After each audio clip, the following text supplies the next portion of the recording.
Are you ready to move to Spain in 2025? Obviously you are a little bit because you clicked on this video. We moved to Spain in 2023 on the non-lucrative visa.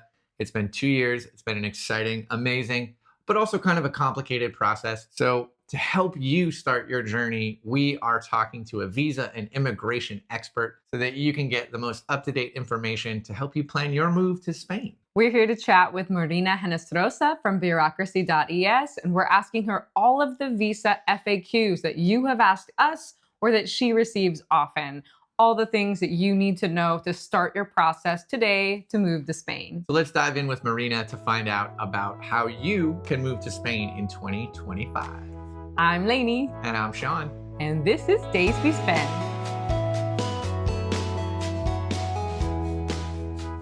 Hi, Marina. It's nice to see you again. Welcome back. Thank you so much for inviting me. So it's been a pleasure to be back. So it's been almost a year, I must say. So yes, I was looking forward to record a new video with you guys. For those viewers who are new to our channel, can you give us a little bit of background about yourself? My name is Marina Henestrosa and I'm an immigration advisor. As well, I'm co-founder of Bureaucracy.es. We started this project more than 3 years ago with the purpose of helping people to move to Spain. We understand that nobody is excited about applying for a visa, but it's mandatory. So we try to make this move from your country, from the US or from any other country to Spain, the most easiest and seamless way. The purpose we know that is to enjoy life and to discover my beautiful country. And this is just a little bit part of it that we are going to be there helping you. So for people who don't know about the visa process of moving to Spain, why don't you just give us a quick overview of the visa options that people can use to move to Spain in 2025?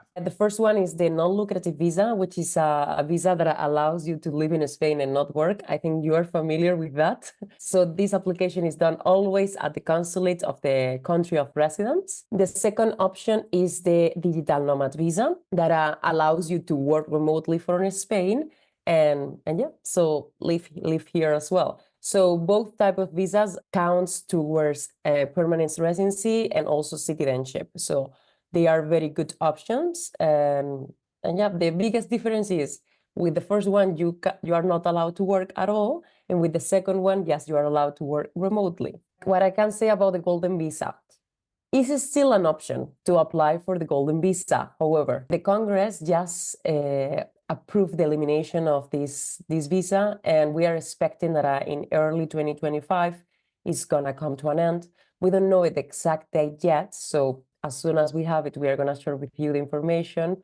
But I will say that it's not like the ideal option. Yeah, because the process takes so long, it would be a strange time to start with the application. Yes, that's the point. So you need to buy a house for $500,000 at least in cash, and also, well, you need to gather the rest of the documentation, and bureaucracy takes a while in general. So it will be a little bit risky to submit application, to start the application process right now. So speaking of starting an application, what should someone do if they want to get started? A lot of people are starting their search right now, and knowing where to start is probably the hardest part. What kind of advice do you have as an expert who's helped, hundreds of people do this? How do you get started? First of all, I ask them, are you planning to work? When I mean work is to get up every single day, open your laptop with your coffee next to you, and get ready to have meetings, calls, etc. If you're gonna do that every single day, or at least 3 times a week, well, you're going to apply for a Digital Nomad Visa. If you truly want to just enjoy life and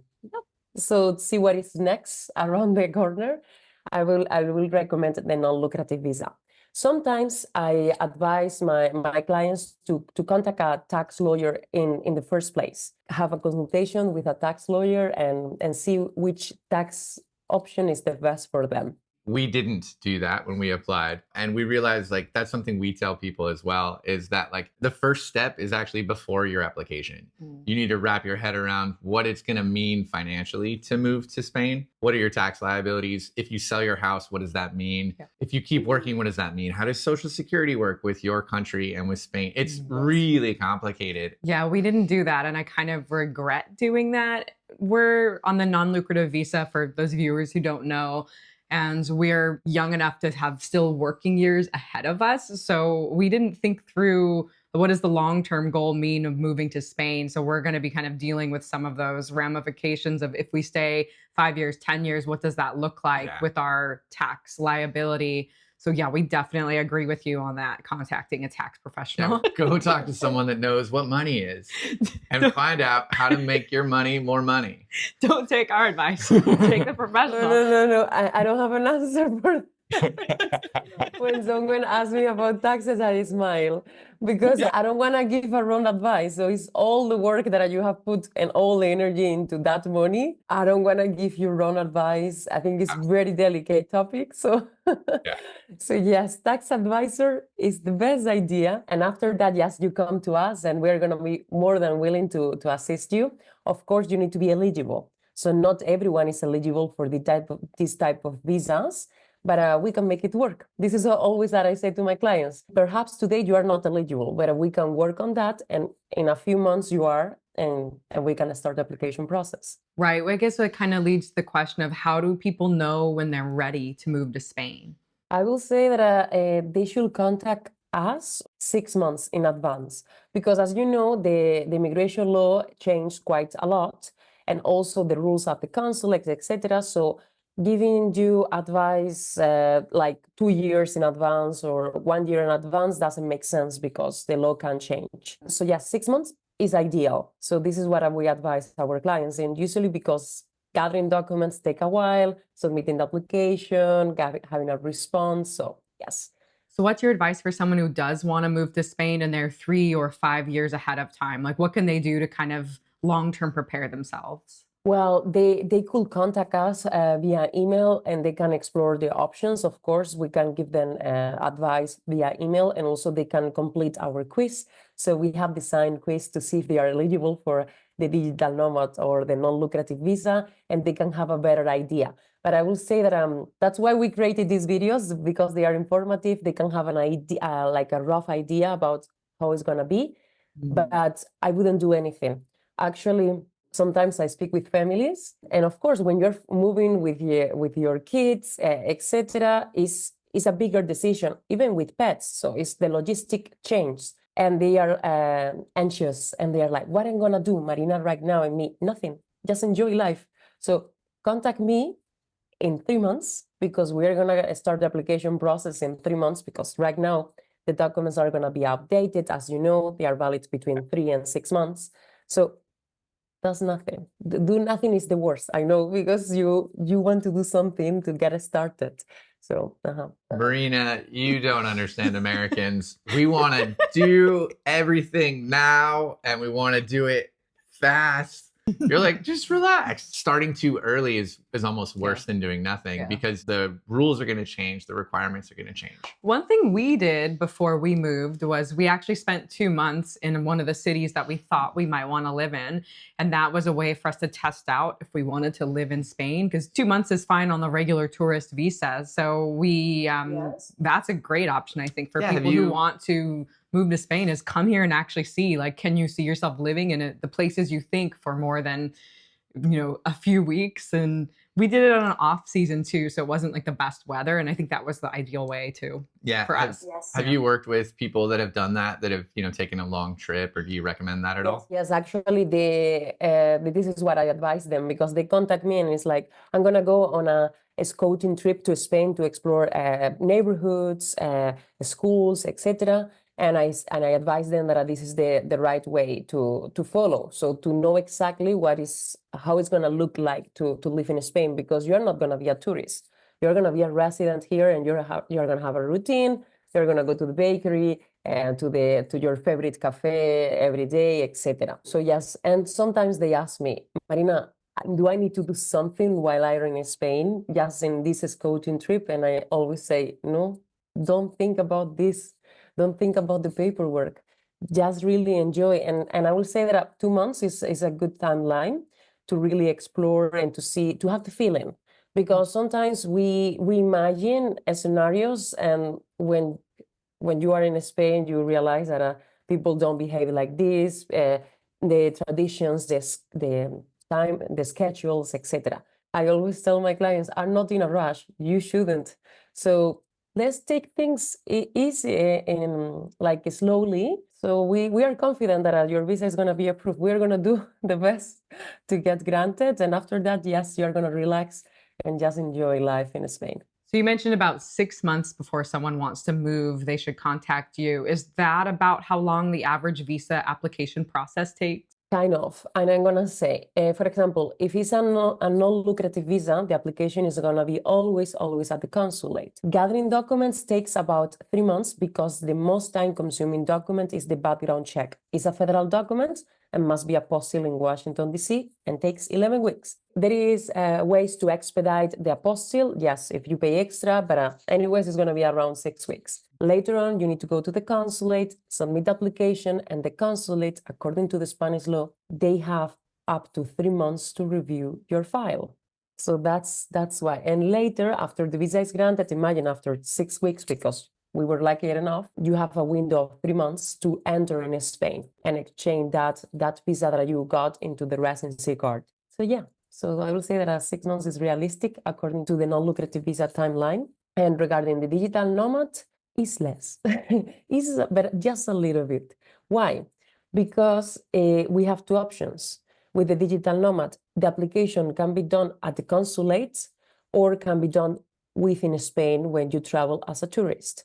I always recommend the second option because the visa can be granted up to 3 years. Actually, it's not a visa, it's a residency. It's exactly the same. You have the right permit to live in Spain. So it's just more about the name. So if you submit application in Spain, means that we need to prepare your file 3 months in advance, at least. And when you come to Spain, we submit application and we need to wait 20 business days, a month. Let's say a month and a half, because maybe they do some requirements and we have 10 days extra, etc. So it's going to be 4 or 5 months. Just coming to Spain and going, I hope this works, like that can be scary for people. So I think it's important to work with experts there. What are some of the common issues or like mistakes or pitfalls maybe that you see either with applications or just with applicants, things that people can avoid? With the non-lucrative visa, we don't see that many challenges because the clients are in a different stage of their lives, usually.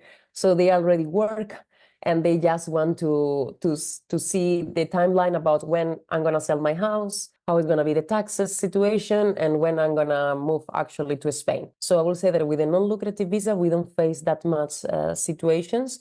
It's more with the digital nomad because it's different. It's a different type of visa. It's a different type of profile of applicants. Not everyone is eligible, but everyone can try to change their situation. Imagine that you are a W-2 from the US and the Social Security bilateral agreement is not effective at all. So you need to migrate to contractor, which means you need to talk to your employer, you need to negotiate, etc. And sometimes happens, sometimes doesn't happen. So this is something like you need to do first before engaging my services. So you need to be sure that you are eligible for this visa and yes, so your boss is willing to help you with a few documents. And also, imagine that you just migrate from W-2 to 1099 contractor, and you need to wait 3 months to have 3 months of bank statements, plus invoices. So migrate to contractor and wait in Spain, those 3 months fail.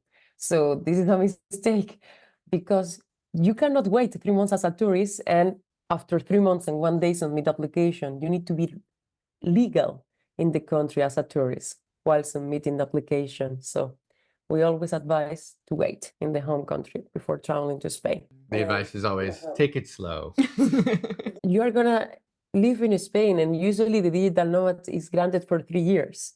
So you're going to have plenty of time to get used. Yeah, it's just making sure that you've reached the requirements before even trying to make that application process happen. Because if you have all the requirements, then it's just a matter of gathering the documents and the time it takes to get the visa. If you're curious more about the specific requirements on the 2 different visas, the NLV and the DNV, we have 2 different videos we made with Marina answering all the questions about more specifics on each of the requirements for those visas. So check them out. They're linked in the description below. Lots of important stuff.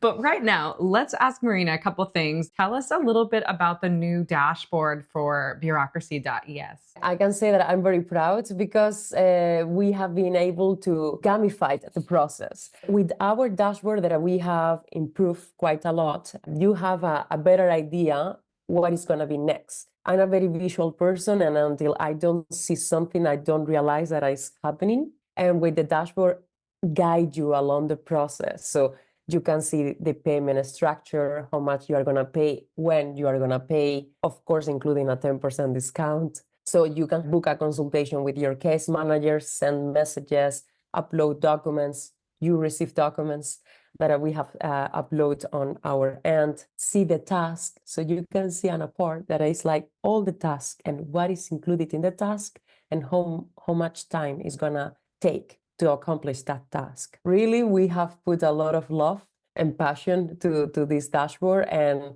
I think it's a great tool to those ones that they are planning to move to Spain to exactly see where I am right now and what is next. It would have been so nice to see a checklist that was approved by someone and just like follow these steps and we'll get you there. That would have been incredible to have. So I'm definitely jealous for people that have a roadmap because we had nothing and it was wild. I can imagine.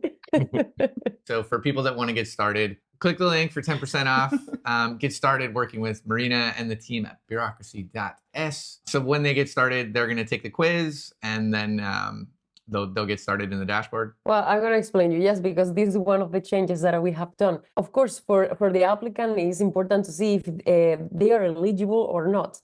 So the first step is go to the website and complete the form. So if you're hesitant between the non-lucrative or the digital nomad visa, just complete a form. And let's get started from that point. You can take notes and we're going to read them. So imagine that yes, you're a candidate for the digital nomad visa. You complete the form, etc. You're going to see what is included in our service, the breakdown of the payment, etc. So just submit the form, and after a few seconds, you have access to the actual dashboard. You are going to complete now a quiz. So you are completing all the questions of the quiz, which takes 30 seconds, I must say. It's not that much. And you're going to see if you're eligible or not, and the reasons of why you are not eligible. It's funny because sometimes you are not eligible, but you keep trying until you are. So, and this is something that I love it because sometimes you misread information and etc. and you do it right, and yes, you are eligible. After that, you have two ways. The first one is just to make the first payment, and a case manager of the team is going to contact you within the next 4 business days and also set up initial consultations, send you the list of documents requested, etc. Or you can have a free consultation / webinar with me. I must say that my calendar is quite busy. Always is busy. So that's why we have introduced a Q&A that every week with the digital nomads, they can join and yes, we can answer all the questions all at once. For non-lucrative, at the moment, we are working on that. When someone actually engages your services, are they working with you? Are they just always talking to the dashboard? How does it actually work day to day? Yes, good question.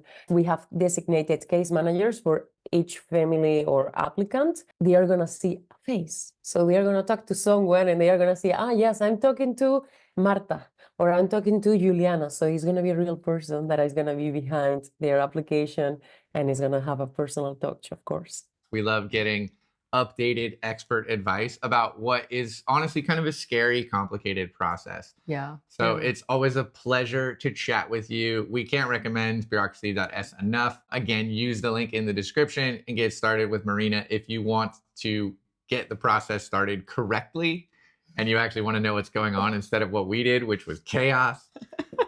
It was chaos. It's the cat playing the piano.